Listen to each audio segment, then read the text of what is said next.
Buenas tardes, bienvenidos y bienvenidas, queridos amigos y amigas. En realidad, como definimos esto, es un encuentro de amigos y amigas desde nuestras casas, desde la comodidad de nuestras casas. Este es nuestro quinto encuentro en Conversaciones de Otoño con Abraya Rottenberg. Un gran placer haber participado en los anteriores, todo lo que venimos aprendiendo, escuchando, pese a la queja de nuestro orador de que no entiende por qué estamos tan interesados en lo que cuenta. Nosotros seguimos insistiendo y estamos aquí presentes, y por suerte también están presentes ustedes. Creo que en este tiempo de pandemia, en estos tiempos de invierno, por lo menos por estas zonas, podernos acompañar y aprender y escuchar, para nosotros es un privilegio. Así que bienvenidos, bienvenidas. Paso la palabra. No. Perdón, en No nombre del SAPTA, Centro Comunitario, y el periódico Innovación, darles la bienvenida.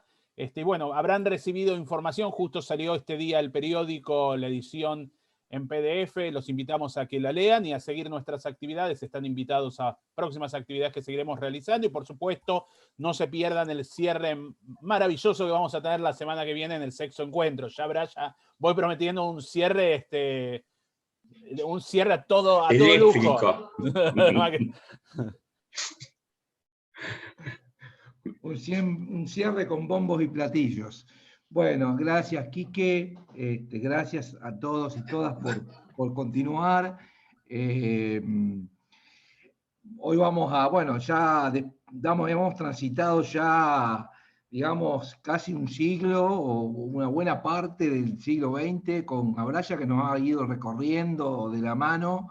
Y bueno, hoy vamos a llegar al momento del 76, ¿no? El trágico y difícil momento en el cual Abraya tiene que irse, digamos, de la Argentina al exilio, ¿no? Antes de presentar el tema, quiero presentar primero a Mariano Skolnik. Como ustedes saben, todas las semanas siempre hay alguien que nos acompaña, también como co-entrevistador o co-preguntador. Bueno, Mariano es un amigo de la casa, es un integrante de la mesa de redacción de Innovación, y es sociólogo, y bueno, y lo invitamos a que nos haga su aporte, así que bienvenido Mariano. Gracias, Gustavo, gracias.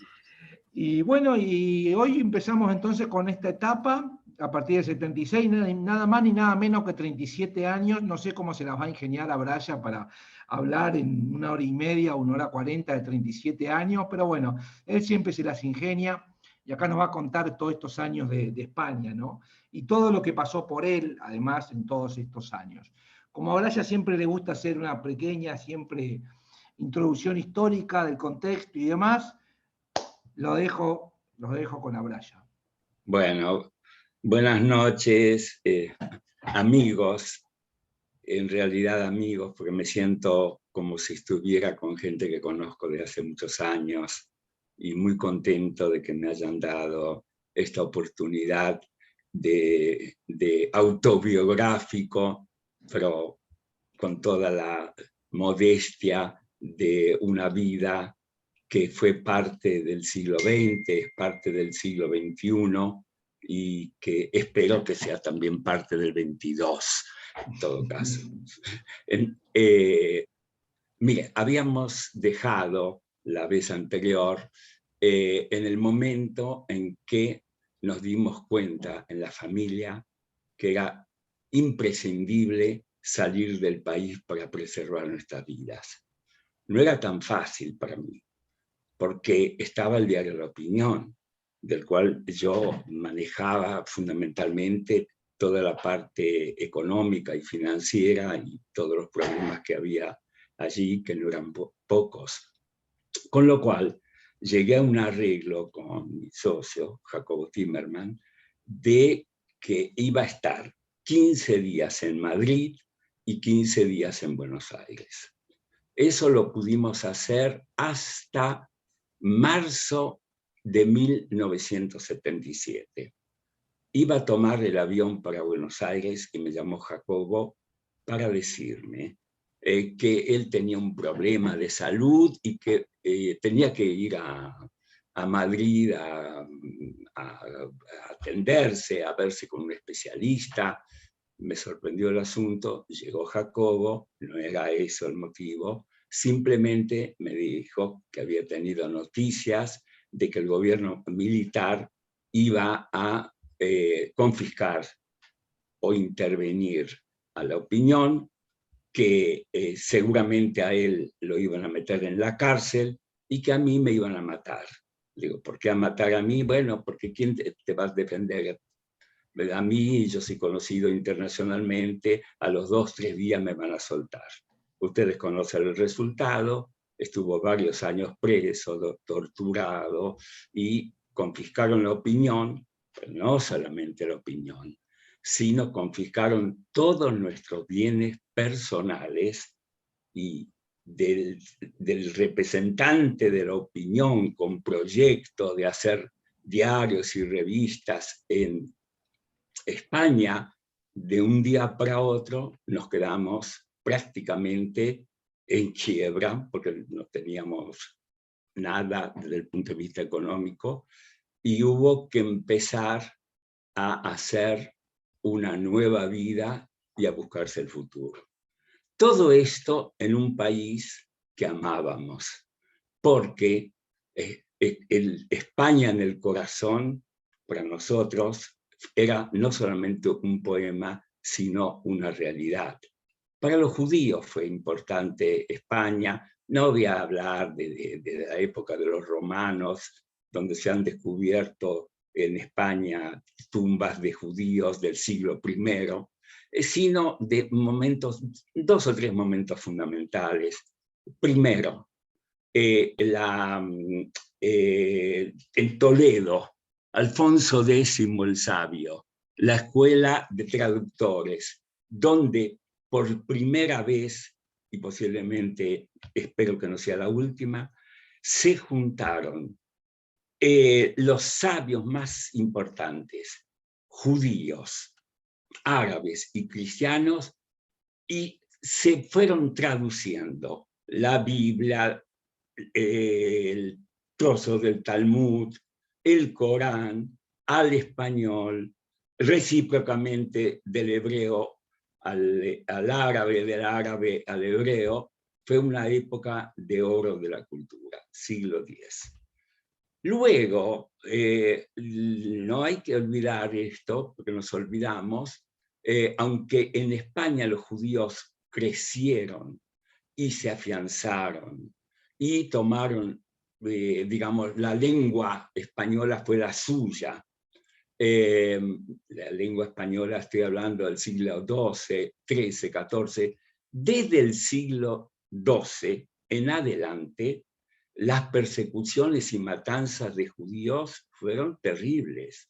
Tanto es así que en el año 1391 hubo una serie de pogroms, para usarlo con el término que lo conocemos ahora, donde murieron miles y miles de judíos. Lo más curioso es que quienes lo defendieron a los judíos eran o la Iglesia Católica o los reyes. Hay una disposición de Isabel la Católica donde amenaza a aquellos que lleguen a tocar a los judíos, declarando que cuidado con tocarlos porque son propiedad mía. Los judíos eran propiedad de ellos, más, no solamente ellos como personas, sino todo lo que contribuían económicamente, pagaban más impuestos que otros, etc. Entonces, incluso porque voy a venir ahora a hablar del decreto de expulsión de los judíos del año 1492, donde Isabel dice indirectamente, es un asunto de Fernando el católico, como se le llama, que además, Fernando, todas sus amistades, sus médicos, sus consejeros, los que le manejaban la economía, eran todos judíos, que se convirtieron la mayoría al catolicismo. Las clases altas judías, muchísimos, una gran mayoría se convirtió al catolicismo y creó luego un problema que ya existía desde el año 1300, que era el problema de los criptojudíos, que eran los marranos, de los cuales se sospechaba de que en realidad seguían manteniendo los ritos judíos, y para controlarlo se creó la Inquisición. Pues uno de los motivos por los cuales se expulsó a los judíos de España, una resolución del 31 de marzo de 1492, dándole 4 meses para irse del país, era la usura. No me acuerdo, motivos secundarios, pero en realidad era una oportunidad para que los que quisieran, que fueron los que se quedaron respetando y manteniendo la religión judía, la mayoría era clase media baja. La mayoría de los rabinos y la, digamos, aristocracia económica judía se quedó en España y se convirtió. Cuento todo eso porque después hay una historia que le voy a contar. Bueno, quiero decir, ahí en el decreto había una frase terrible. Decía que no puede volver los reinos de Castilla y Aragón nunca más en la vida. Le está prohibido a ellos, a los judíos, y a todos sus descendientes, a no tocar jamás la tierra, la Iberia.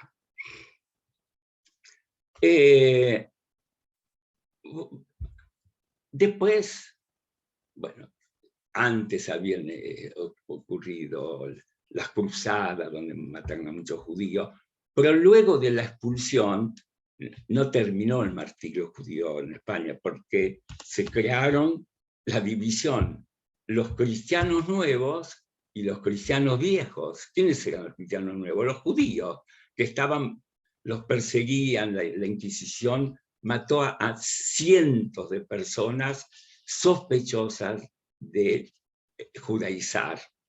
Bueno, entonces, para llegar hasta ahora, un acontecimiento, sin embargo, hizo que algunos judíos fueran a luchar por España. Y fue la guerra civil, donde había un batallón que hablaba en yiddish, entre las brigadas internacionales. Ahí los judíos, también había otros judíos que venían con los voluntarios. Para nosotros, aunque yo era un jovencito, tenía 12 años, 13 años, pero vivía en el barrio La Paternal, donde había un antagonismo entre los españoles republicanos y los franquistas, entramos por estar en el medio, en el mundo de lo que era la gran y terrible Guerra Civil Española, que continuó influyendo en nuestra vida con el cancionero y los poemas. Nosotros a los 15 años cantábamos el Quinto Regimiento, ay Carmela, al llegar a Barcelona, Los Enchufados.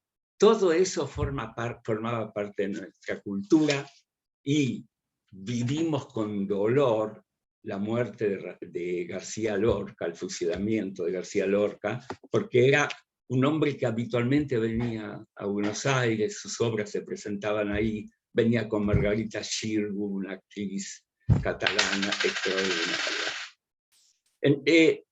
Quiero decir que la presencia de España fue constante para judíos progresistas, llamémoslo como nosotros, que se acrecentó por el exilio español en la Argentina. Ahí conocíamos a a Rafael Alberti, a Luis Seoane, el pintor, crearon cátedras, editoriales, su cultura, una réplica del Instituto Libre de Enseñanza. Ese mundo español estaba muy cerca de nosotros y personalmente éramos amigos de muchos españoles exiliados de Franco o que venían a la Argentina o que ayudamos a venir a Argentina como músicos como Paco Ibáñez, que terminó siendo amigos.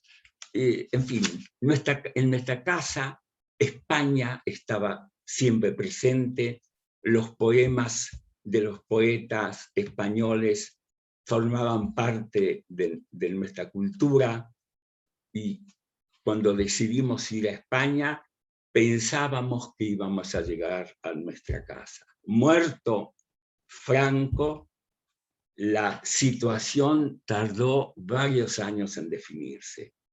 Nosotros llegamos a Madrid, Dina llegó a Madrid con los chicos el 3 de agosto de 1976, y yo más o menos 2 semanas después, arreglado la forma en que iba a mantenerme en contacto con la opinión, y ahí empezó el encuentro con una sociedad, la española, que pasaba por una crisis económica muy fuerte, una crisis política transitoria, débil. Era la transición, pero tardó bastante tiempo en definirse.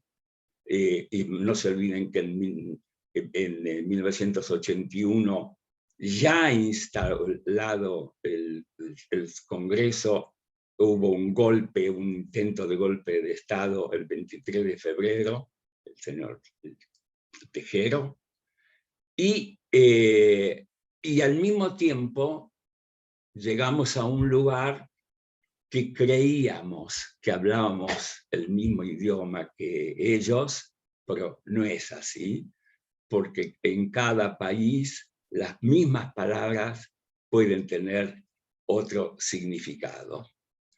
Entonces, al llegar a Madrid, nos encontramos viniendo de una Argentina opresiva, además era invierno, además la muerte circulaba como algo absolutamente natural, lo habíamos asumido como algo normal en nuestra vida, que mataran gente, que la AAA hiciera lo que quisiera, que ya después el gobierno militar perfeccionó la represión, y al llegar a Madrid descubrimos un agosto luminoso en una Madrid que nos ofrecía la posibilidad de cambiar nuestra vida, aunque éramos exiliados. Entonces, sobre esta Madrid, quiero contarles qué pasó con nosotros, una familia argentina llegada a España. En primer lugar, nos encontramos con un paisaje muy variado. Llegamos, no se olviden ustedes, todavía como representante del diario La Opinión, así que llegamos como gente que tiene que estar en contacto con autoridades, con políticos, con otros periodistas, en una buena posición, hacer muchas reuniones, en fin, continuar un tipo de vida como el que llevábamos en Buenos Aires, con una misión que yo tenía que estudiar. Antes había estado justamente unos meses antes en Nueva York, donde habíamos proyectado hacer La Opinión en Nueva York. Había un proyecto muy sólido, bueno, por una serie de razones abortó, y veíamos qué podíamos hacer en Madrid, donde ya existía en España un periódico muy igual a La Opinión, que se llama El País, ustedes lo conocen todos, y el espacio era mucho más estrecho, pero había muchas posibilidades. Como ya les conté, Timerman vino en abril, y de un día para otro todo se desmoronó, y había que ver qué hacíamos de nuestra vida. Cecilia y Ariel, nuestros hijos, se abrieron, cada uno buscó con esa independencia que siempre creímos que era sana para ellos y para nosotros. Cecilia ya había hecho una película en España que se llamaba No toquen a la nena, y Ariel era un apasionado del rock, y un gran guitarrista ya cuando era chico. Bueno, ustedes más o menos saben que Cecilia terminó siendo una actriz excelente, con proyecciones internacionales, y Ariel es un gran músico muy respetado en España.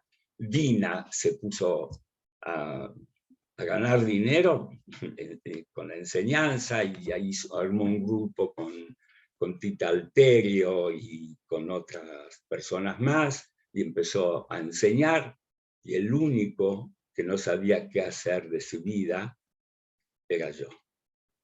Bueno, ahora veamos qué hice, porque no era tan fácil. ¿Quieren que continúe? ¿Les explico lo que hice? Sí, sí, por supuesto. Bueno, si hace falta que preguntemos algo. Sí, no, ya estoy embalado, les voy a contar algo. El tema es lo siguiente. Había varios escenarios. El escenario español, llegamos a una España confusa, con miedo a los comunistas, y con una política de apertura donde la derecha y la izquierda, el Partido Comunista, que era el fantasma, llegaron a un acuerdo luego con los pactos de la Moncloa, con todos los partidos políticos. Eso fue más tarde, eso fue en el año 78, creo, o 77, en el 77, sí.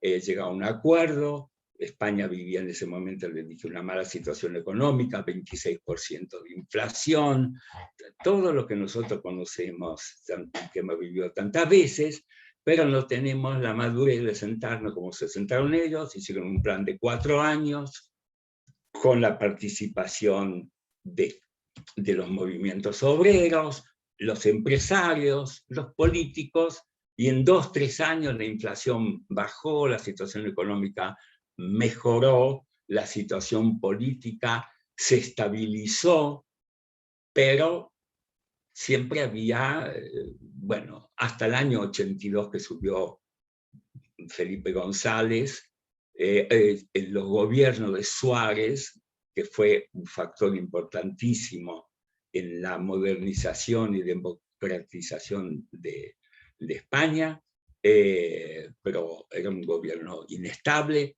Con Felipe González comenzó la modernización extraordinaria de una España que venía de la oscuridad más absoluta, de la derecha más sórdida, de que ustedes conocen tanto como yo.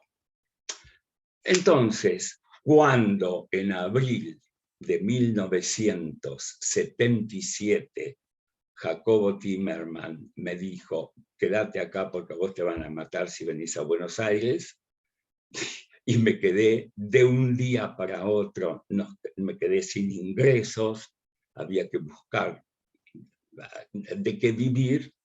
Empecé entre la gente de la comunidad judía, a la cual nos acercamos y de la cual voy a hablar más adelante. Un amigo mío un nuevo amigo mío, Alberto Stissin, arquitecto, me dijo, te voy a buscar, a ver si yo te consigo algún trabajo. Pues yo dije, mira, sé hacer esto, soy contador público, economista, tengo experiencia en varias actividades, incluso como empresario. Bueno, mi primera experiencia, les voy a contar mi primera experiencia. Me llama por teléfono, me dice, hay un gran empresario español que le hablé de vos y que está interesado en conversar contigo. Nos espera en el restaurante tal y tal, muy bueno, y para conversar. Fue un encuentro extraordinario. Un hombre que nos conocimos, empezamos a hablar, vimos que hablábamos el mismo idioma. Empezamos a las 2 de la tarde y escuchen, a las 9 de la noche, Dina empezó a llamar a los amigos a ver dónde estábamos. Llamó a la mujer de Stissin, no tenía noticias, no había teléfonos celulares en ese momento, y en el restaurante, en ese momento, estaban preparando las mesas para la cena y nosotros seguíamos hablando.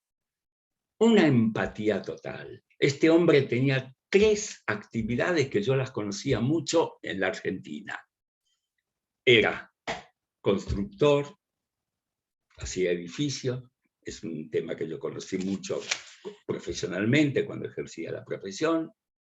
Era editor, un tema, yo fui editor en la Argentina, y hacía películas. Y es un tema que, aunque a usted le parezca raro, yo estuve metido en la Argentina en los años 60, haciendo muchas películas con Hugo del Carril, en fin. Era un mundo que conocía. Conocía el mundo de la producción cinematográfica. Entonces, bueno, terminamos abrazándonos. El hombre que buscaba era yo. Me dijo, no sé qué día era, jueves, viernes, el lunes te llamo, te voy a preparar un muy buen despacho. Bueno, hablamos de las condiciones económicas, que me había ganado la lotería, la tranquilidad, etc. Volví a mi casa, bueno, Dina estaba muy preocupada porque en esa época la seguridad de los argentinos no estaba garantizada. Había mucha gente de los servicios secretos en España. Bueno, ¿qué se puede hacer? Se toma una copa de whisky, se celebra, y a esperar que llegue el lunes a la mañana. El lunes a la mañana no hay noticias. El martes tampoco, el miércoles tampoco. Bueno, llamo a mi amigo Alberto Stissin y me dice, qué raro, pues un hombre muy serio. Lo voy a llamar. No le atendió el teléfono y, para ser francos, tal vez porque perdió mi número de teléfono, hasta hoy nunca me llamó. Imagínense la depresión, ¿no? Y como eso les puedo contar varias historias similares. Pues les voy a contar una, por ejemplo. Ahí fue la primera vez, bueno, conocí a un empresario que era una canilla abierta, verbal, imposible cerrarla. Un hombre enemigo de los puntos, de las comas, no, hablaba. Bueno, me di cuenta que era un charlatán, pero me dijo 2 cosas que me llamaron la atención y que se las transmito. Una, me dijo, oye, vosotros los argentinos tenéis unos apellidos rarísimos. Rabinovich, Hachkelovich. ¿De dónde salen esos apellidos? Bueno, No se lo expliqué bien. Le digo, sí, somos raros los argentinos. La segunda cosa, hablándome de alguien, me dijo, ¿y sabes qué me hizo? Una judiada. ¡Epa! Dije, ¿cómo? ¿Y qué es una judiada? Hombre, eso que hacen los judíos. ¿Y qué hacen los judíos? Pues hacen cosas malas. La tercera experiencia, pero no a contar más. Un día veo un anuncio en el periódico de que buscan una persona con experiencia editorial y yo me consideré que era capaz de afrontarlo.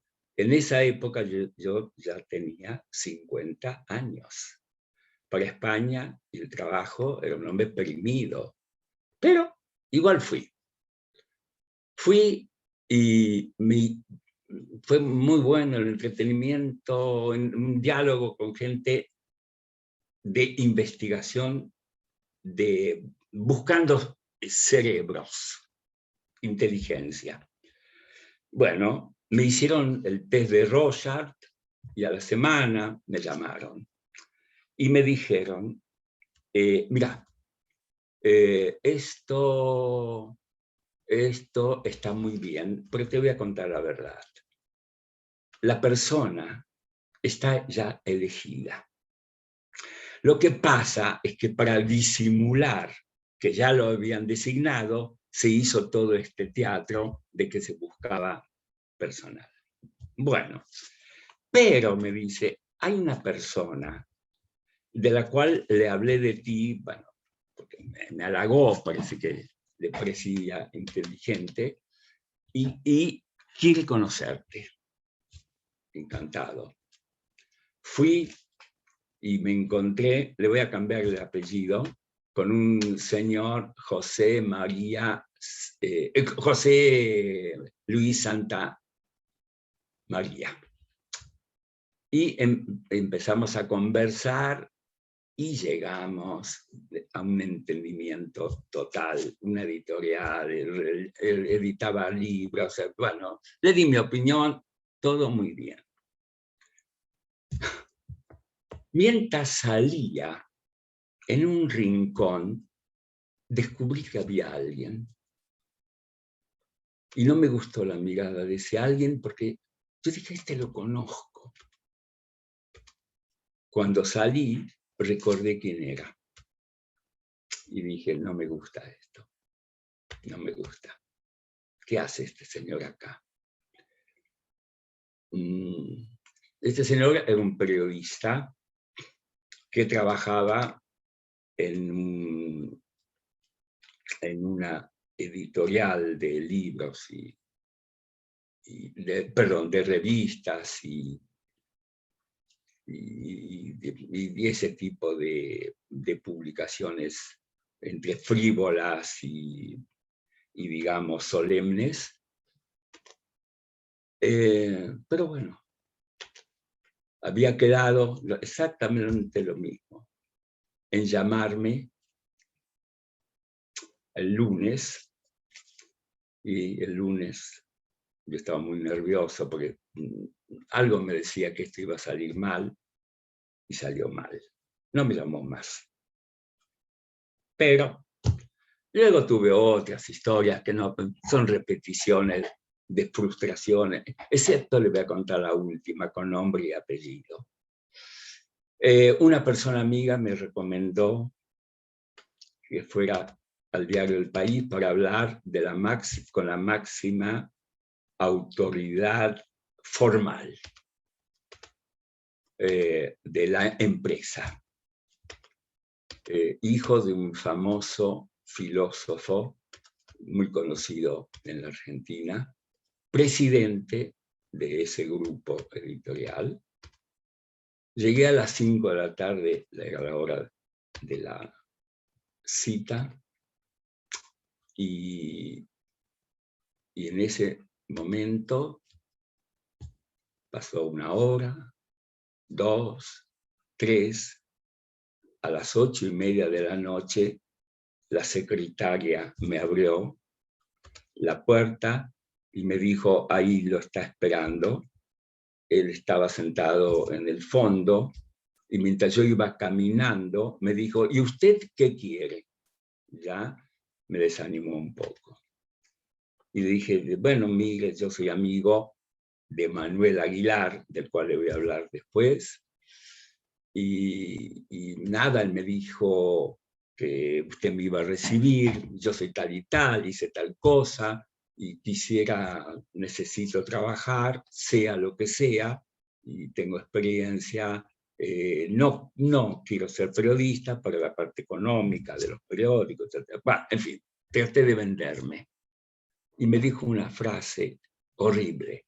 Me dijo, ¿usted cree que nosotros necesitamos que vengan los argentinos a enseñarnos cómo se hace un periódico? Bueno, salí de ahí y lo confieso. Era en esa época, digamos, lejos del centro de Madrid, había muchas arboledas, me puse al lado de un árbol y me puse a llorar. Digo, ¿qué hago? Tengo 50 años. ¿Cómo salgo de todo esto? Y me di cuenta de una cosa importante en ese momento. La única forma de salir era dándome trabajo yo mismo. Si no, no salía. Pero ¿cómo me podía dar trabajo si no tenía ni dinero, ni contactos, ni nada? Bueno, ahora les voy a contar cómo me di trabajo. ¿Tienen paciencia o de seguir escuchando? ¿Sí? Bueno. Estamos muy tranquilos escuchando. Bien. Inesperadamente, un día suena el teléfono. ¿Y quién llama? El señor José Luis Santamaría. No es un verdadero apellido. Y el señor me dice, oíme, no te llamé hasta ahora porque no tenía muchas cosas para decirte. Pero ahora te quiero dar una explicación. Bueno, me dice, voy, y le digo, bueno, voy a tu oficina. No, a mi oficina no vengas. Nos vamos a encontrar en un café. Bueno, me encuentro con él en un café.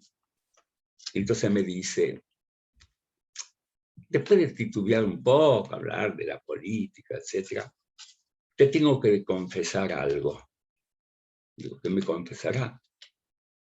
Yo soy judío. Ah, le digo, muy bien.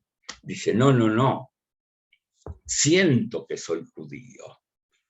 Porque mi familia he descubierto, siguiendo la línea de paterna y materna, y llegué hasta el cementerio judío de Londres, de donde hay una tumba del año 1600, no sé cuánto, en la época de Shakespeare seguramente, y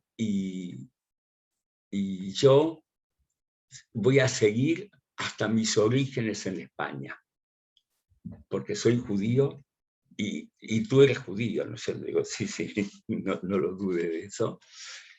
Pues te quiero ayudar. No te voy a explicar por qué, pero no puedo darte el trabajo este. Bueno, ¿por qué? 20 años después, escuchen, yo lo perdí de vista, pero pasaron algo. 20 años después, siguió el diálogo que me dijo en aquel momento, en el año 1977. Dice, porque ocurrió lo siguiente, dicho 20 años después. Esa empresa es una empresa argentina en la que yo estoy. Y alguien, que ya me lo identifiqué enseguida, porque era el señor que me había visto, le dijo a los dueños de esa empresa que te había visto acá. Y me llamaron por teléfono y me dijeron que si yo iba a aparecer por otra vez en el despacho, me iban a despedir. Que yo era alguien con el cual no tenían que tener contacto, en España y Argentina. En ese momento me di cuenta de que la única forma para salir de esto era simplemente dándome yo mismo trabajo. Y el azar, la casualidad, creo mucho en el azar, me permitió hacerlo. ¿Cómo? Ahora viene otra historia, excepto si ustedes quieren interrumpirme y preguntarme algo. No quieren escuchando interrumpir. pacientes. Bueno, les tengo que pintar, no hablar solo de mí, cómo era el panorama cuando llegamos a España, con el que nos enfrentamos. Había exiliados argentinos recientes, donde prácticamente vivíamos todos ahí en Chamartín, en la calle Capitán Aya.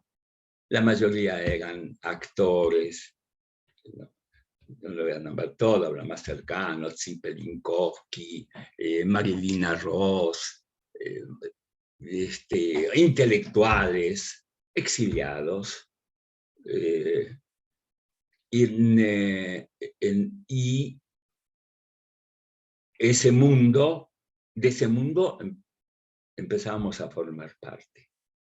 Por otro lado, nos encontramos con argentinos o judíos argentinos que habían llegado a España bajo el franquismo.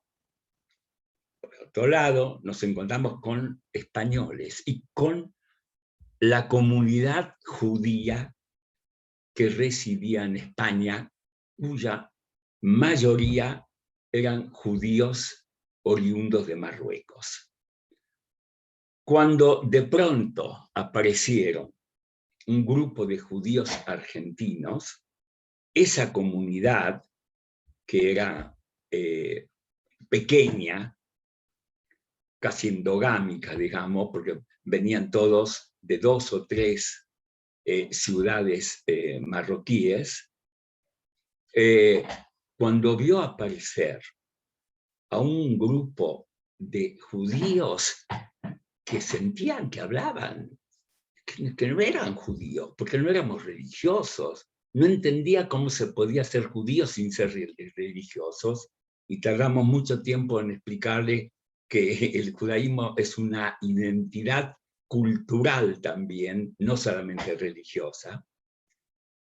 Y francamente, cuando llegamos, enseguida entramos nos pusimos en contacto, y a la semana Arnoldo Lieberman, que era es un hombre de mucha iniciativa, Héctor Janover, y un grupo más de gente que organizó en la sinagoga un acto sobre poesía revolucionaria. Bueno, eso produjo pánico allí. Decía, pero estos llegan, son un grupo, van a copar nuestra comunidad y nos vamos a transformar en comunistas, porque queremos que... Bueno, eso fue el principio de incomprensión. Pero luego nos fueron conociendo y lentamente empezaron a darse cuenta que éramos judíos de otra cultura, lo que refuerza lo que les hablé la otra vez, que yo creo en los judaísmos, no en el judaísmo, los judaísmos identificados con los países de donde provenimos. Esa integración se produjo en la segunda generación. Como estuvimos 37, los hijos de los judíos oriundos de Marruecos, los hijos de los judíos que venimos de la Argentina, entre ellos se entendieron enseguida. Un fenómeno similar a los que pasó con los primeros inmigrantes que llegaron a Israel, incluso de Marruecos. Yo les conté que en la segunda generación eran todos sabras, oriundos de Israel. En esa comunidad judía desarrollamos un montón de amistades, de vínculos perdurables hasta hoy, en el cual una fecha donde fuimos muy amigos, pero donde muchos ya no están. ¿Qué aportamos los judíos en España, en el mundo judío y no judío? Yo creo que tengo que contarles un poco cómo surgió, cómo me di trabajo a mí mismo. Cuando llegamos a Madrid, me reencontré con una querida amiga, que tampoco ya está, Sara, que estaba casada. Sara había vivido en la Argentina, la llamábamos Tota, y se había casado con una persona encantadora, que enseguida nos hicimos amigos, que tenía un nombre y un apellido que para el mundo editorial es simbólico: Manuel Aguilar. Manuel Aguilar era no solamente un ser encantador, era un hombre muy sensible, una enorme cultura, muy excelente editor, porque trabajaba en la editorial Aguilar de su tío, que se llamaba también Manuel Aguilar, editorial que ustedes deben conocer porque editaba esos tomos de obras completas con papel de seda. ¿Se acuerdan? Supongo que sí. Los jóvenes no sé, porque hace mucho que no sé, desapareció, vivió una crisis, no había herencia de ahí, no sé cómo terminó, pero en la época mía en la época en que llegamos, era una editorial muy importante. Y teníamos varias cosas en común con Manolo. Primero, la pasión por los libros. En segundo lugar, que no teníamos un centavo, ni él ni yo. Un día, José Luis Santa María me llama nuevamente por teléfono y me dice: oye, me quedó en la cabeza una cosa que me dijiste. Sí, ¿qué? ¿Tú querías hacer una editorial? Le digo: sí, pero no le conté los detalles. Mirá, estoy hablando con Manuel Aguilar y juntos hemos decidido hacer eso. Y me dice: porque yo te puedo recomendar, justo estoy con una gente que tiene una imprenta y están pasando un momento poco duro, y me pregunto si no tienes interés en hablar con ellos.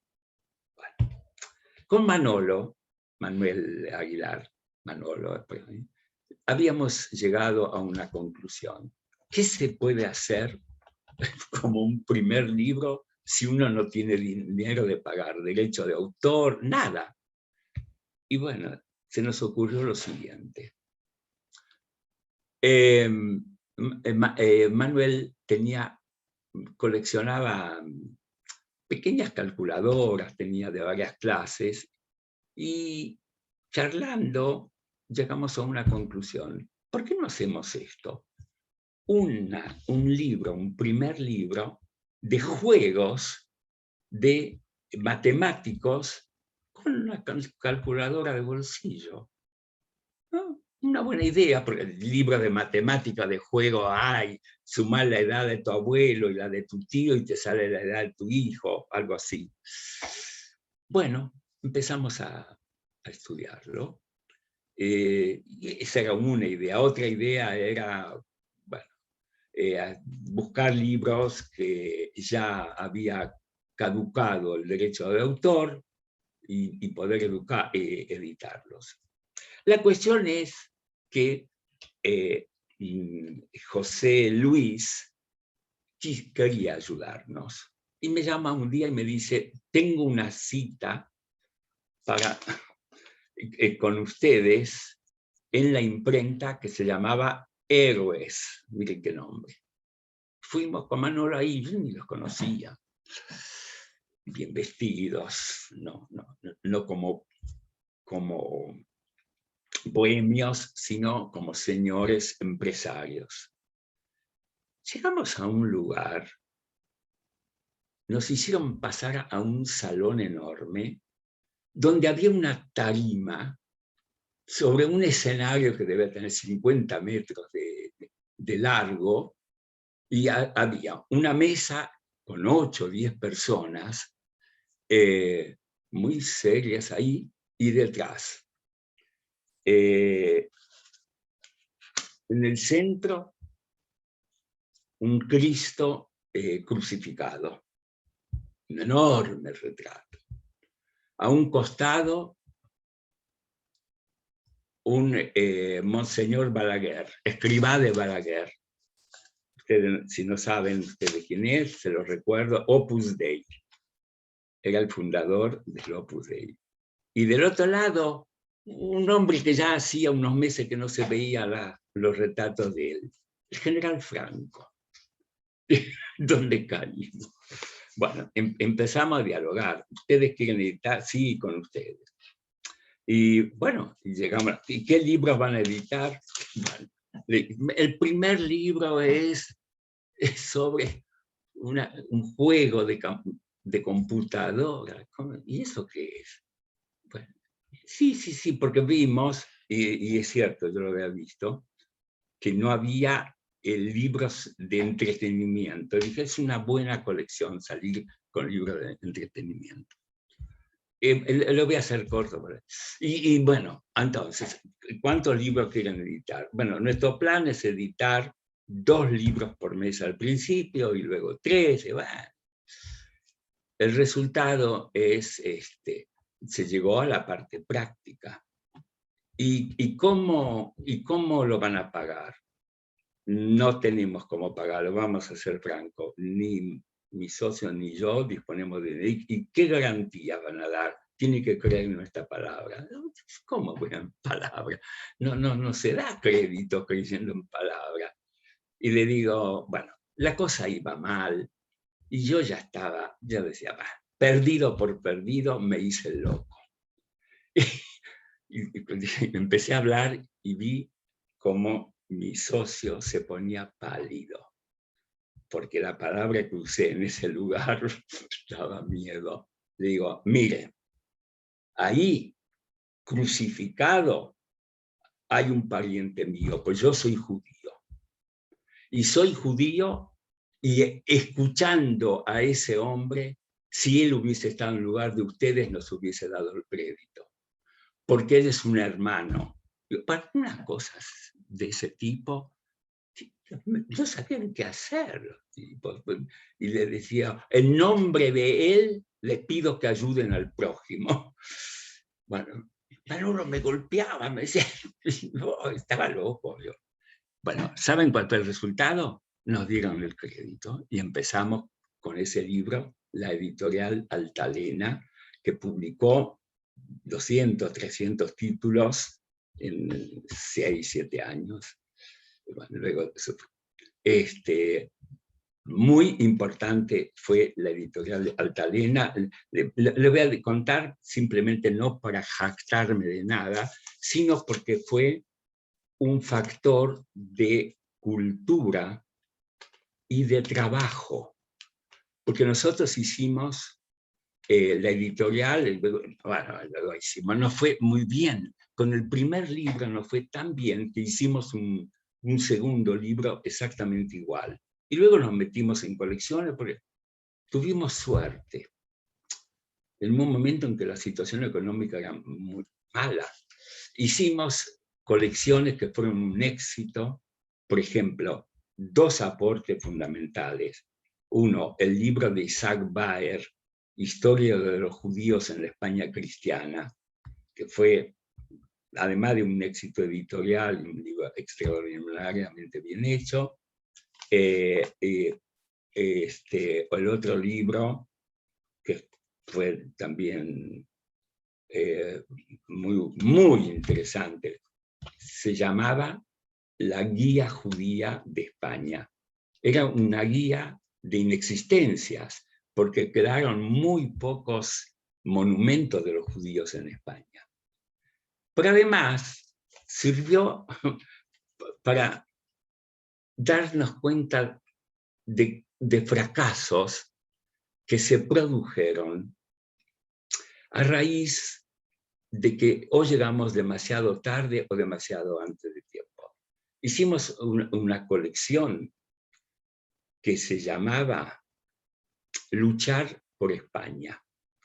Luchar por España eran reportajes que hacíamos a escritores que vivían todavía, como Arthur Koestler,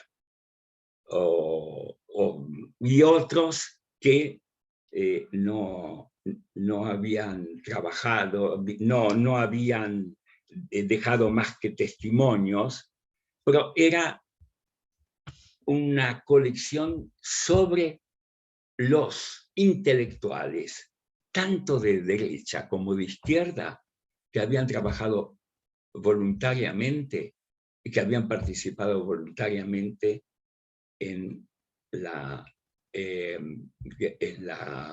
contienda, en la guerra civil. Después ocurrían cosas, fracasos como estos. Por un título, les voy a contar. El peor fracaso. Sacamos un título irónico de una sobre educación. El título que pusimos fue ¿Cómo hacer de su hijo un fascista? No vendimos nada porque se lo tomaron en serio, que era un libro para enseñar de cómo hacer a su hijo un fascista. Fracaso total. Pero lo que importaba en esta editorial es que muchos periodistas o escritores exiliados en España fueron colaboradores nuestros. Les dimos, por suerte, les dimos trabajo y pudieron ejercer su profesión. Además de esa contribución, quiero señalar cuál fue la contribución de los profesionales que llegaron de la Argentina a España. Primero, el mundo del psicoanálisis se abrió y se multiplicó con la presencia de los profesionales exiliados argentinos. El mundo de la odontología mejoró sustancialmente porque se estudiaba un año de medicina, el último año o un año, odontología. Los argentinos eran muy buenos odontólogos, ahora lo son muy buenos los españoles también. Pero además, hubo contribuciones como, por ejemplo, editar una revista de cultura que la dirige ahora y desde hace muchos años Horacio Cohen, un argentino encantador y culto, que lucha para mantener esa revista que se llama Raíces, una revista que no solo leen los judíos, pero es una revista de cultura judía donde colaboran muchos argentinos, y bueno, Santiago Kovadlov, Arnoldo Lieberman, que vive ahí, sí, y a veces colaboré yo en una época. Bueno, esa revista es una contribución cultural importante. Y quiero señalar algo que fue un elemento de cohesión y de conocimiento recíproco entre nosotros y los intelectuales judíos españoles provenientes de Marruecos o de otras partes del mundo, que fueron los círculos de reflexión.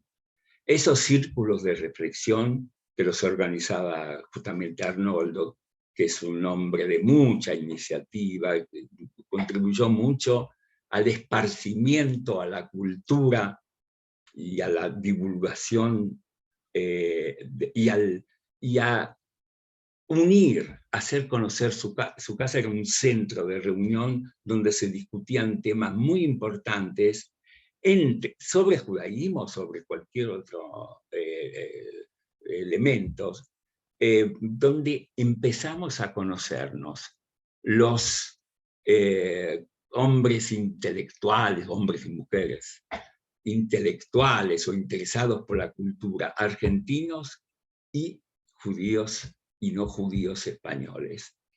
Se hacían en su casa y hubo discusiones y charlas apasionantes y de acercamiento y de difusión cultural en España. Y por último, no tengo que olvidarme que Zoli Volodarsky, un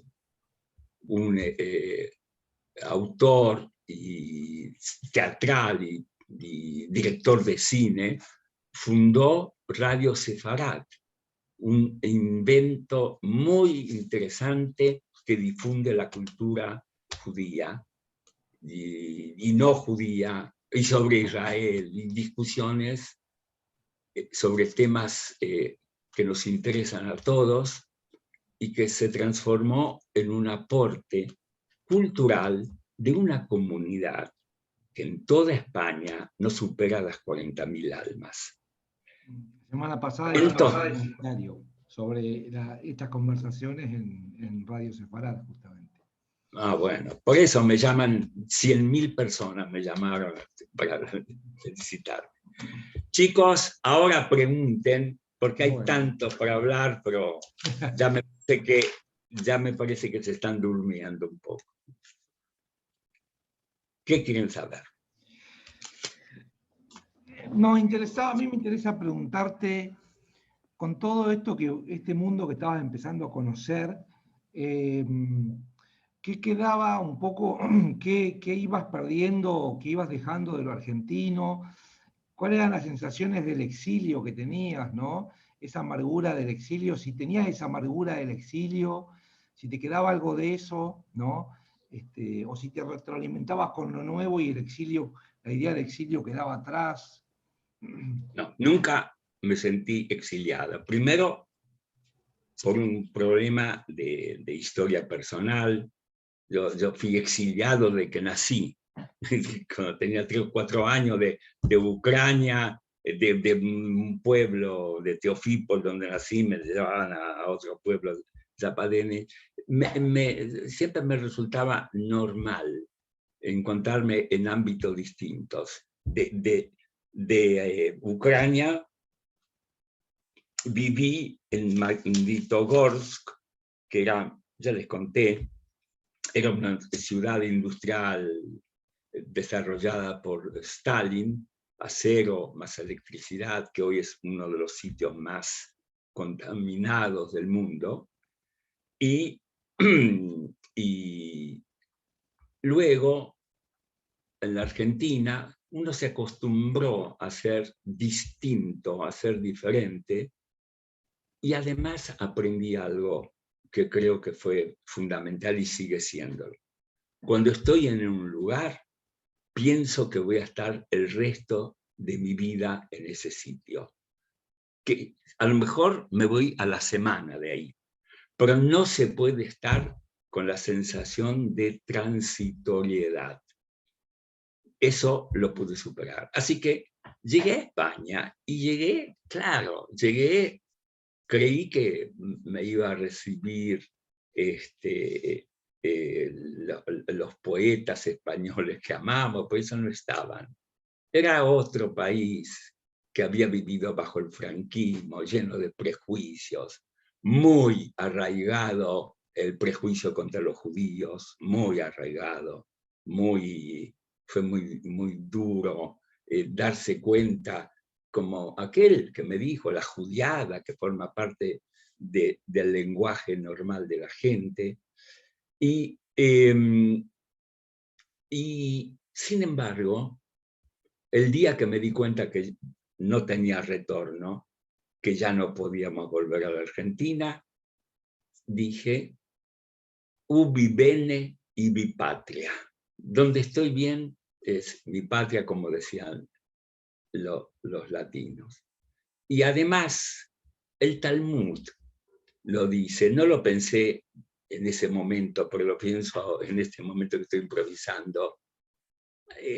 Hay una disposición del Talmud de Babli, de Babilonia, donde dice, Diná Malkuta Diná. Perdonen esto que parece pedantería, pero quiero decirles que esas tres palabras quieren decir algo que en castellano requiere mucho más.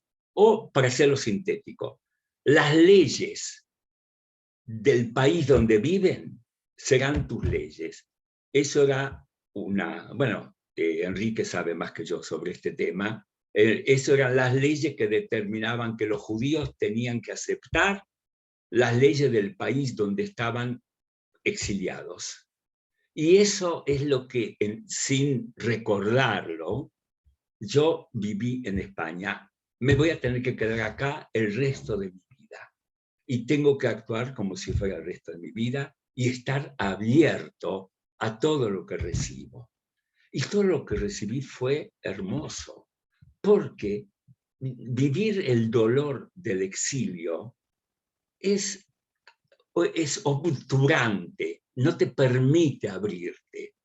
Entonces yo dije o sentí o naturalmente me ocurrió, voy a recibir de acá todo lo que pueda. Y así fue. El exilio nos enriqueció, nos dio algo que uno no se lo busca, pero cuando lo tiene y lo enfrenta y lo supera, es hermoso y es la dificultad, la lucha, porque uno no tiene idea de cuánta fuerza tiene hasta que no lo pone a prueba. Así que para mí el exilio y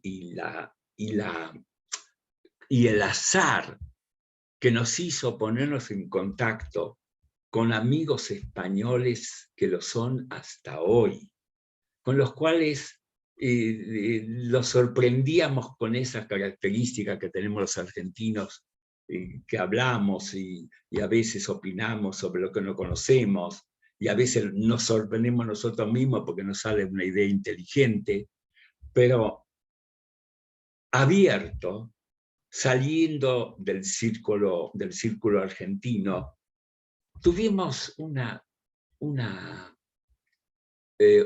experiencia de amistad, de aprendizaje, y además la variedad de nacionalidades que significa España, el placer de conocer cosas nuevas, el gusto por la variedad gastronómica, los idiomas, la generosidad que tuvimos de la gente española, la solidaridad, porque nosotros de un día para otro tuvimos que irnos porque no podíamos pagar el alquiler de la casa del departamento que alquilamos cuando vine en representación de la opinión. Y cómo entendieron lo que nos pasaba. Y cómo los vecinos, cuando se enteraron de lo que nos pasaba, fueron solidarios, vinieron a darnos palabras de aliento. Fue hermoso. Así que yo del exilio quiero acordarme las cosas malas que pasaron. Esperar horas que te llamen por teléfono, o angustia. Y como eso hubo muchas caídas y éxitos y otras caídas. No importa, no importa. Una vez le preguntaron a nuestro querido Bonardo, el nene Bonardo, no sé si ustedes se acuerdan de él, que era muy ingenioso, le preguntan, ¿y cómo te va? Y él contestó, me debe ir muy bien, porque cada vez me caigo desde más alto. Entonces, yo me caí de lo más alto y me levanté y volví a caerme y descubrí cuánto me enriqueció como ser humano todas esas adversidades. Fue muy hermoso. Quisiera, Preguntas. sí, Abraya, quisiera intervenir yo, Mariano Skolnik. Sí, sí, ya. Eh, no, primero decir que me parece que lo que vos contás nos interpela a todos y todos quienes estamos acá presentes, porque digo, creo que de ahí es interesante escucharte, porque habla tu experiencia, tu relato habla un poco de nuestras identidades y de nuestras vivencias. Salvando las generaciones, las distancias, estamos hablando de lo mismo, de nuestra identidad. Y otra cosa que pensé mientras te escuchaba es que aún quienes somos tercera o cuarta generación, yo tengo bisabuelos que son inmigrantes. Y aún no teniendo en carne propia la experiencia de la inmigración, yo no sé lo que es inmigrar porque acá estoy, nací en Argentina, tampoco tengo la experiencia de la ayuda europea, no la viví en carne propia, ni de la represión del proceso, porque yo era un niño y no sufrí la persecución. Todo lo que contás nos resuena, y por lo menos a mí, porque hay una memoria histórica, familiar y personal que hace que uno se reconozca en algún sentido, a pesar de no haberlo vivido. Uno es un poco un exiliado, un migrante, otro poco también uno es un sobreviviente. Uno está acá porque hemos sobrevivido. Entonces me quedé pensando un poco de tu llegada a España, lo que contás de tu contacto con la comunidad judía local, ¿no? Esta necesidad de buscar algo Sí. del origen, algo de, bueno, ¿dónde estoy parado? ¿A quién le toco primero el timbre acá? Es lo que creo que cualquiera haría. Si caigo en Italia, bueno, vamos a buscar en dónde está la comunidad judía italiana para decir hola, por lo menos. Algún punto de contacto de esa ciudadanía universal que tenemos, ¿no? Y lo que contás es interesante porque se produjo un choque entre una comunidad sefaradí muy ortodoxa en su origen marroquí con estos judíos más modernos de origen argentino y askenazim, chocando en un lugar, y me recordó un poco que eso también habrá ocurrido acá en la Argentina. Yo mismo soy café con leche, tengo abuelos Skolnik, digamos, Ashkenazim, y por parte de mi mamá, sefaradíes. Entonces, yo esa mixtura la llevo en la propia piel. Yo creo que soy producto de ese encuentro. Vos contaste que el encuentro al principio quizás fue un poco en choque con la comunidad judía española, pero que después los hijos encontraron otros cauces de integración, digamos, se borraron esas diferencias. Sí. Así que, digo, como comentario, me parece que esa incomprensión del principio que vos comentaste, con el tiempo enriquece a las personas, ¿no? Suma experiencias, sabores de las comidas, ¿no? Las comidas ashkenazim combinada con la comida oriental o mediterránea es maravillosa. Colores de piel, texturas. Así que lo que hoy se considera o se denomina la otredad, la diferencia, yo creo que para nosotros, para quienes estamos acá, y por eso rescato tus palabras y tu testimonio, esa otredad es nuestro alimento cotidiano. Nosotros vivimos de considerarnos otros y de no tener prejuicio con los demás, porque también son diferentes como nosotros somos diferentes, nosotros y nosotras. Así que no sé si querés comentar algo más de este encuentro. No, pero ¿qué me querías preguntar? No, es un comentario. Y Comentar. nada, lo que te quería preguntar en todo caso es si querías ampliar un poco cómo fue ese ir y tocarle el timbre a la comunidad No, judía bueno, de España. Sí, te voy a contar. En primer lugar, yo no diría que son sefardíes, porque aunque viven en el norte de África, Marruecos, en realidad venían desplazándose del este.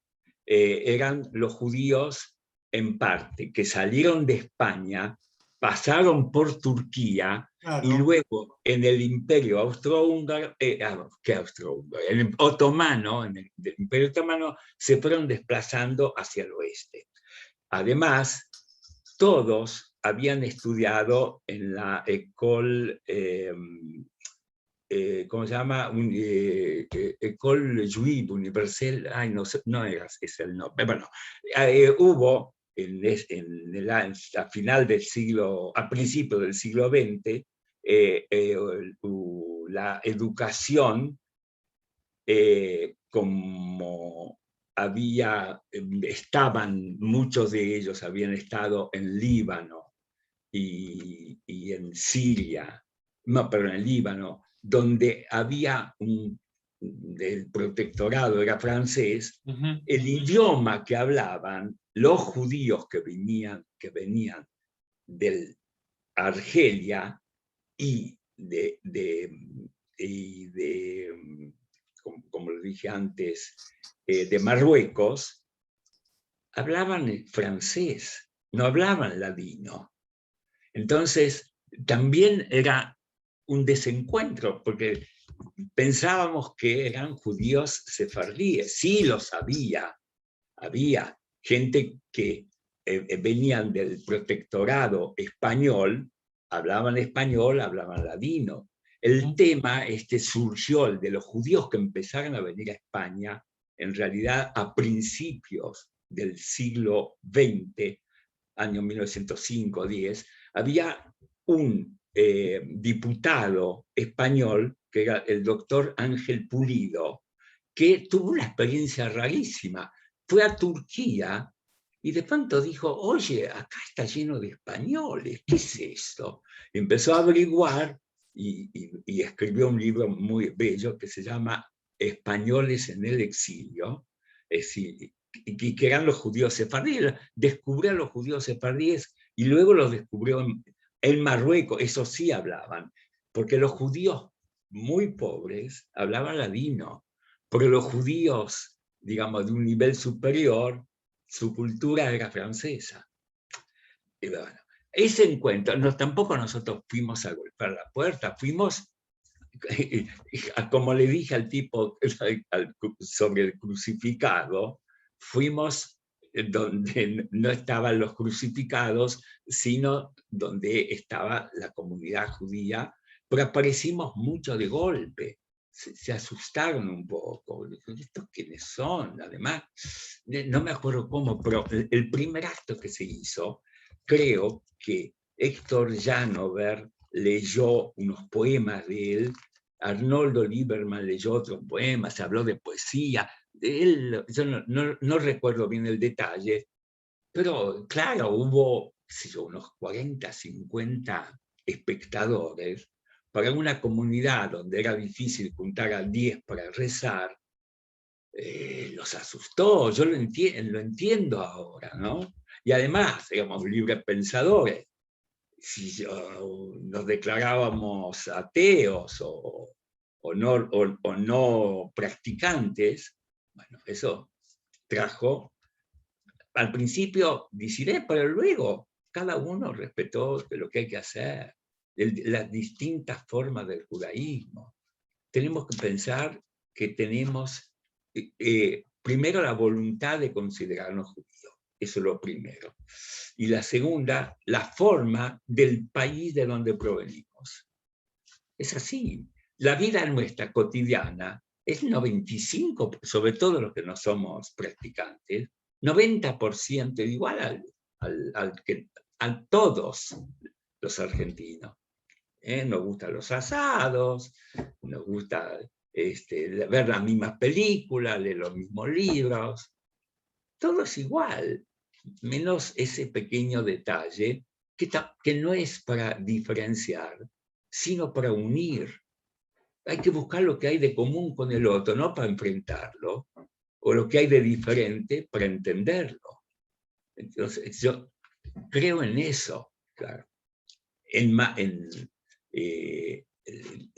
España,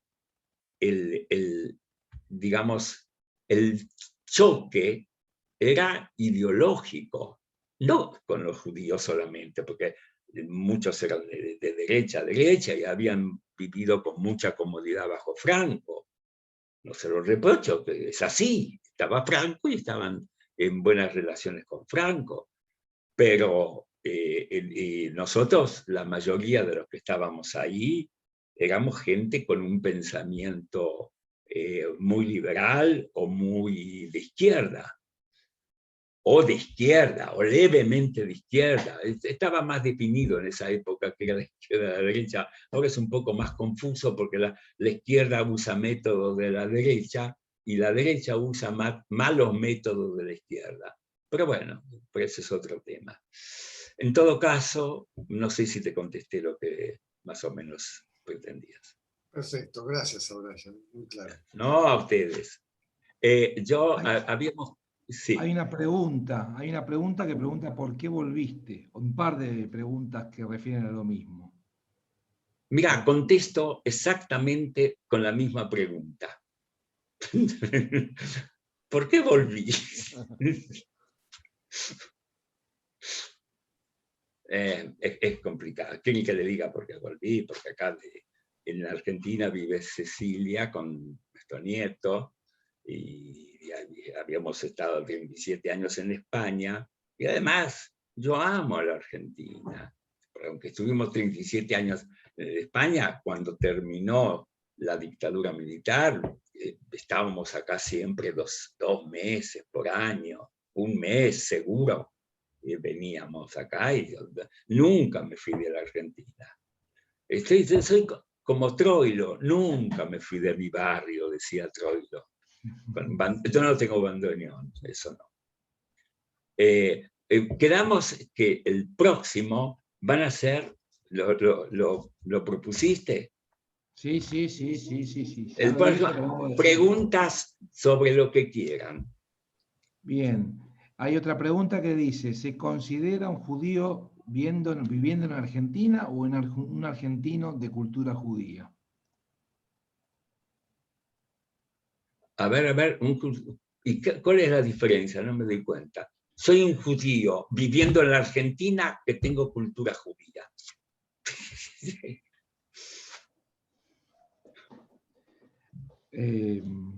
Bien. Sí, tiene que... Bien, es una buena resolución esa. Es una muy sí, buena... pero es que no le veo contradicción en la pregunta. ¿No? A ver. Me gustaría que comentes algo más sobre, bueno, acá está Cecilia presente aquí también, que nos cuente cómo fue esa, cómo fue que la familia también se fue, digamos, desarrollando en España, porque vos lo contaste muy sintéticamente, ustedes saben, digamos, pero todo eso imagino que lleva toda una trama, ¿no? Todo un desarrollo, un proceso de todos. Perdón, te perdí. ¿A qué te referí? Yo me distraje un segundo. No, ¿cómo fue bueno, el desarrollo de la familia, ¿no? También en España, ¿En ¿no? España? Exacto. Ah, ¿cómo fue en España? Sí. ¿O acá? No, en Cuando España, llegamos a España. en todos estos años que estamos conversando, ¿no es cierto? Bien. Fue muy hermoso, fue muy hermoso. En primer lugar, tanto Cecilia como Ariel recibieron no como una educación, digamos, programada, sino como por ósmosis, la importancia de ser, en primer lugar, independiente en sus ideas. Siempre dentro, cuando ya fueron un poquito más maduras, decíamos que no tienen que imitarnos a nosotros, que tienen que ser ellos, que tienen que buscar su camino, que tengan que elegirlo, que equivocarse y fracasar no es nada malo, que es un aprendizaje. Les inculcamos en esa época la idea de la libertad y siempre vivieron en libertad pero muy, muy cerca de nosotros. Nos veían vivir, nos veían con nuestros amigos, veían las reuniones en casa de gente de la cultura, escuchaban nuestras discusiones interminables, participaban a veces mirando en las reuniones, sobre todo cuando venía algún músico, cuando venía, no sé, algún intelectual que, no sé, que les importaba la personalidad, aunque podía ser que no entendieran. Entonces, al llegar a España, estaban en plena adolescencia. Ariel enseguida, en su mundo de rock, organizó con su amigo Alejandro Stivel, ya les conté de él, es el hijo de David Stivel, que fue un gran director y de Zulema Katz, una actriz excelente. Organizaron con 3 españoles un grupo de rock. Lo curioso de todo eso, tuvieron un éxito extraordinario. Ahora todavía se están celebrando, no sé cuánto, los 30 años o más, no me acuerdo cuánto, del grupo Tequila, con presentaciones. Cuando yo lo vi tenía 16 años, ayer, o 17 tal vez, no más.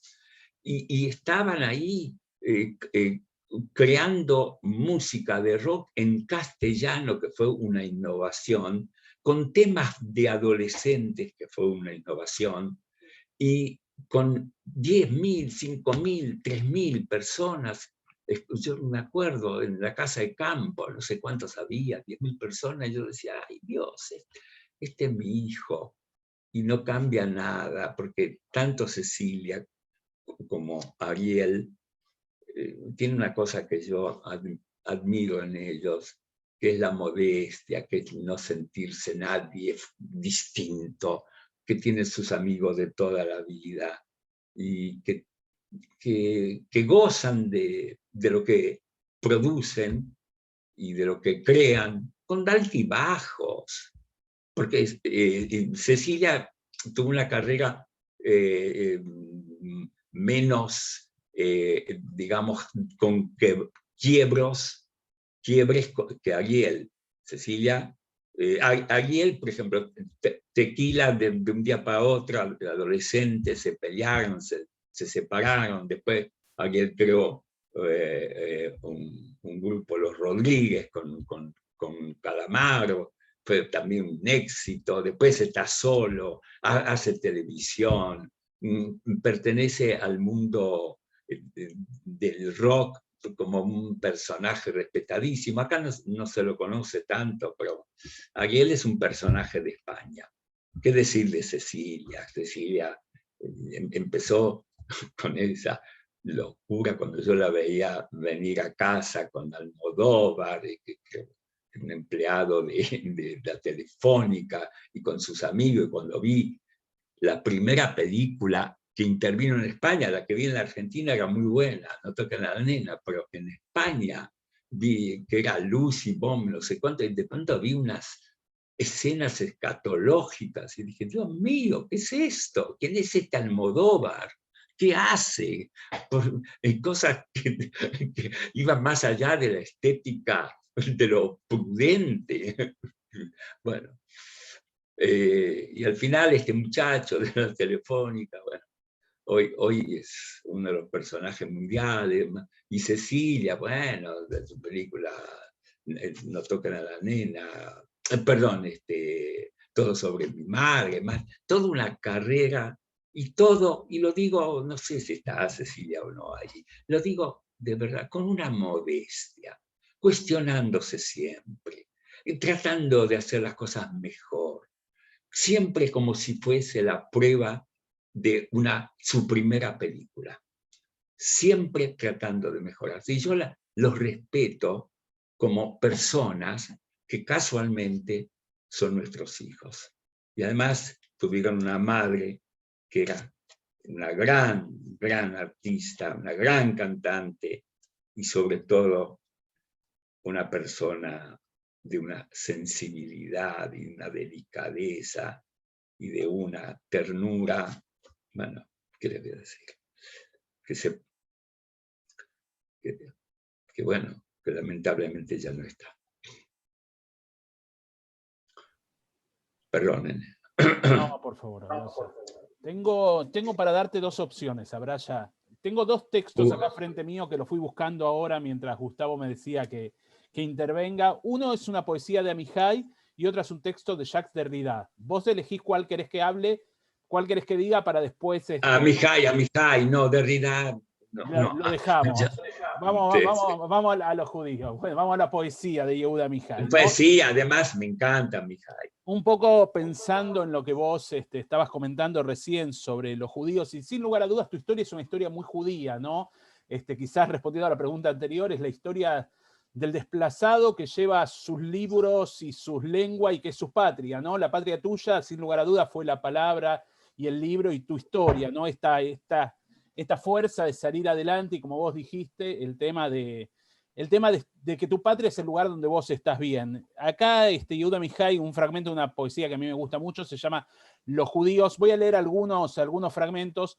Los judíos son como fotografías expuestas en un escaparate, todos juntos en distintas alturas, vivos y muertos, novios y novias, jóvenes de bar mitzvah con bebés.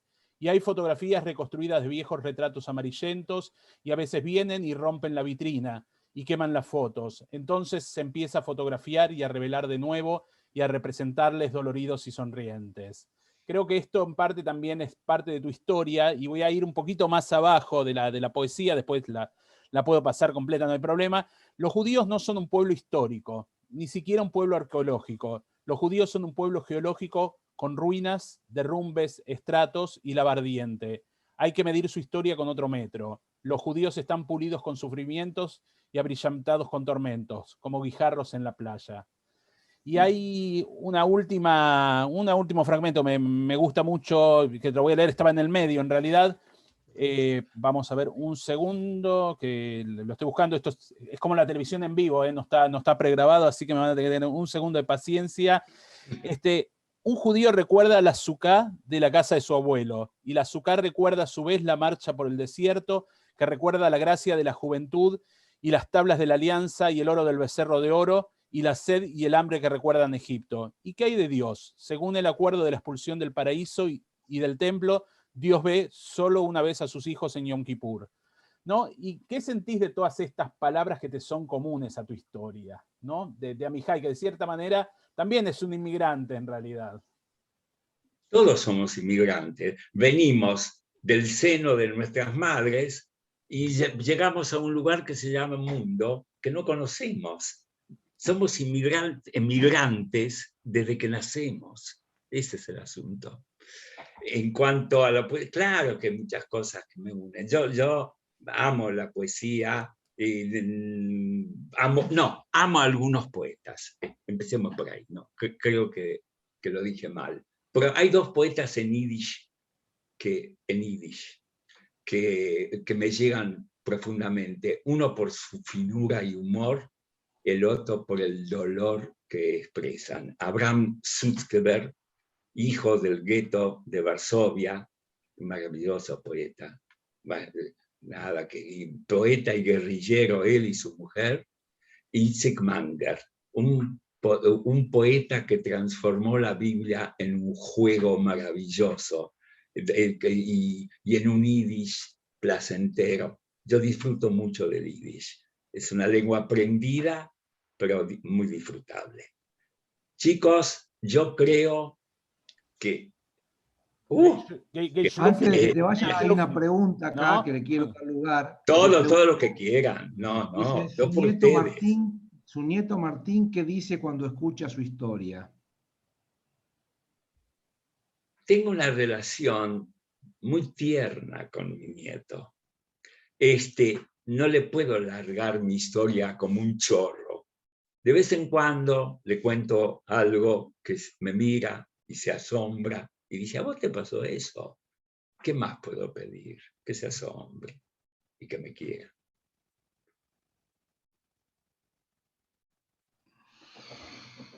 Muy bien.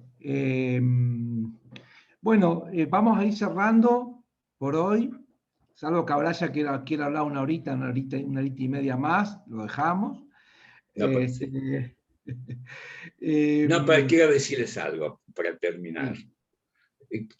Hoy tratamos lo de España, nuestra vida en España, y quiero decir que fue una de las épocas más felices, intensas, sabrosas, emocionantes y duras muchas veces de nuestra vida.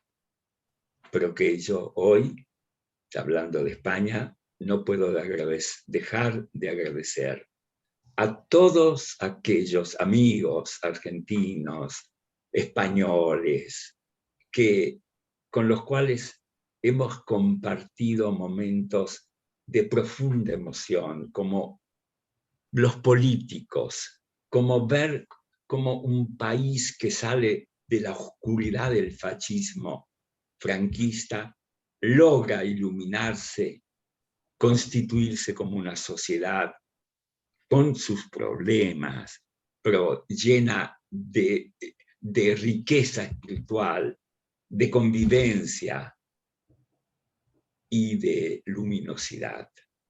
Así que quiero decirle a España, muchas gracias, España. Nos diste mucho y si algo te dejamos, bueno, ojalá fuera cierto. Y gracias a ustedes que me permitieron hablar de esa experiencia que, claro, en una hora y media tiene momentos de emoción, tiene momentos de olvido y tiene momentos de compartir con ustedes algo que fue mío, pero que es ya de ustedes también. Muchas gracias, Así la verdad, es, Brasa. Abraya, Voy a poner la vista de galería para darte el aplauso merecido por compartir la historia tuya de manera tan generosa, tan clara. Los comentarios que recibimos en la semana, en el chat son maravillosos, después los vamos a pasar. La semana que viene, Gustavo, es así, el público va a ser el protagonista de las preguntas. Sí. Les vamos a dar Bien. tarea para el hogar. Entonces, cada uno en la Sí. semana... No. Anota preguntas. Yo quiero... La pregunta, cuando yo llegue acá, yo no quiero saber lo que es. No, seamos, yo sé, pero que las prepare el público antes. Lo que quiera el público. Espero que sean discretos y no me pregunten cosas muy, muy íntimas. Cualquier cosa nosotros la censuramos, no te preocupes, Abraya. No la censures, si lo hice a propósito, para que lo pregunten. Bueno. En realidad, la semana que viene vamos a hacer un recorrido, digamos, todo lo que hablamos. Un revival de todo, digamos, ¿no? Donde vamos a atravesar todo a partir de también las inquietudes de todos. Esa es la idea que ya se cierre con bombos y platillos, con sorpresas y demás. Sí. Chicos, muchas gracias por darme esta oportunidad rarísima, extraña. Yo de verdad no pensaba que iba a ser así, pero es bueno, es una buena experiencia. Un abrazo a todos. Gracias, Abraya.